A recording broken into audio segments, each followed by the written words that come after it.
Bonjour les enfants, ça va bien? Il fait beau, c'est les vacances, donc ça va mieux. Ça va bien. Alors aujourd'hui, nous allons retourner à Jésus.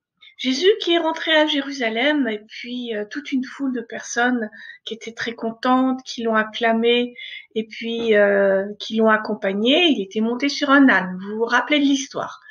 Il est arrivé à Jérusalem et puis là, évidemment, il est descendu de l'âne parce qu'il y a énormément de monde, il y a des toutes petites ruelles. C'est tout le monde veut rentrer dans la ville pour fêter la Pâque. Tout le monde veut monter au temple aussi, puisque le temple, c'est, comme je vous le disais, c'est le lieu où on célèbre Dieu. Dieu qui avait libéré son peuple autrefois du temps de Moïse. Alors Jésus va monter au temple. Et là, qu'est-ce qu'il voit? Ça n'a rien à voir avec nos temples et nos églises.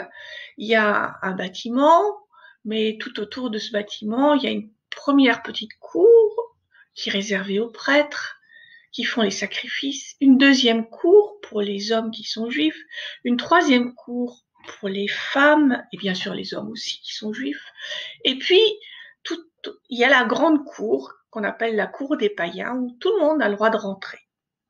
Et donc c'est là qu'on va avoir Jésus qui, les jours prochains, va enseigner, va raconter des paraboles, comme il le faisait dans les villages de Galilée. Mais là, il va y avoir des gens très savants qui vont vouloir lui montrer qu'il a tort, vont vouloir le piéger, parce qu'ils veulent se débarrasser de lui. Alors, je vais vous dire pourquoi. Quand Jésus arrive, il voit beaucoup de monde, mais il voit aussi des marchands, des animaux, une pagaille pas possible dans cette cour. Pourquoi? Parce que le jour de la fête de la Pâque, eh bien, on offrait un animal en sacrifice. Alors, on tuait l'animal et puis après, on le mangeait. Il y avait une partie pour les prêtres et puis une partie pour les gens.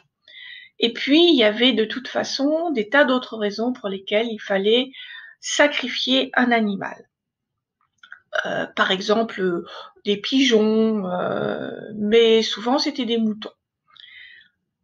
Alors, les gens qui arrivent de loin, ils vont pas traîner leurs moutons, ils vont pas mettre leurs pigeons sous le bras, donc ils vont acheter sur place un animal.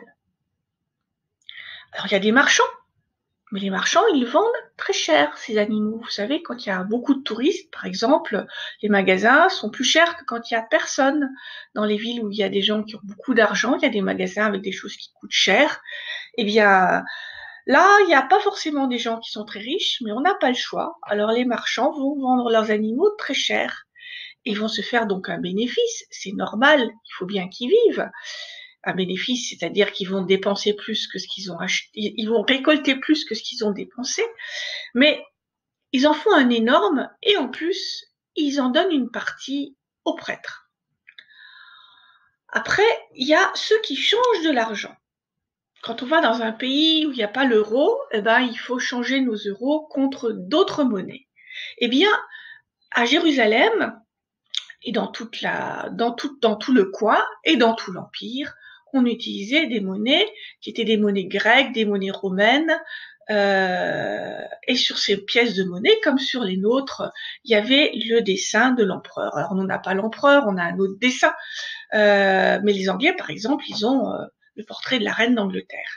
Et ça, c'était pas question, ça rentre dans le temple. Donc, le temple avait des pièces qui étaient uniquement pour eux, et il n'y avait pas l'empereur dessus. Et donc, ils échangeaient, mais là aussi, ils se faisaient beaucoup d'argent en échangeant parce que ils échangeaient leurs pièces beaucoup plus chères que ce qu'elles valaient. Jésus n'est pas content du tout.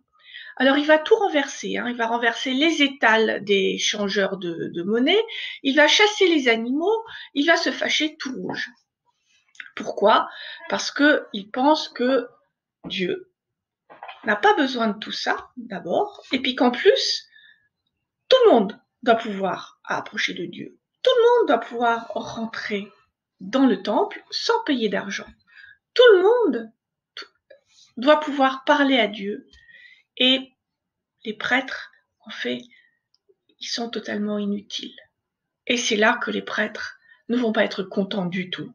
Et les prêtres de l'époque, c'est eux qui étaient les amis des Romains, et c'est eux qui pouvaient décider de la vie ou de la mort d'un homme, même si c'est les Romains qui allaient l'exécuter.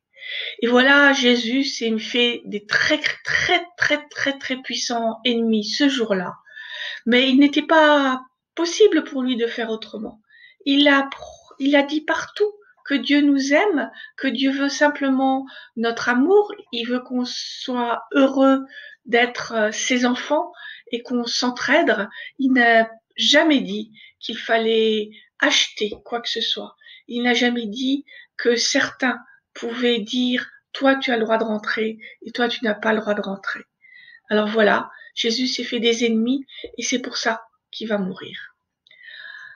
C'est triste.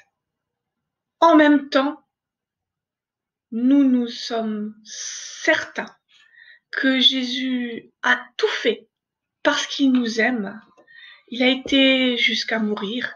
Et puis, nous qui sommes là 2000 ans après, nous savons qu'il est ressuscité. Nous savons qu'il est vivant. Alors, c'est un peu moins triste. Mais c'est vrai que c'était une période très difficile pour lui.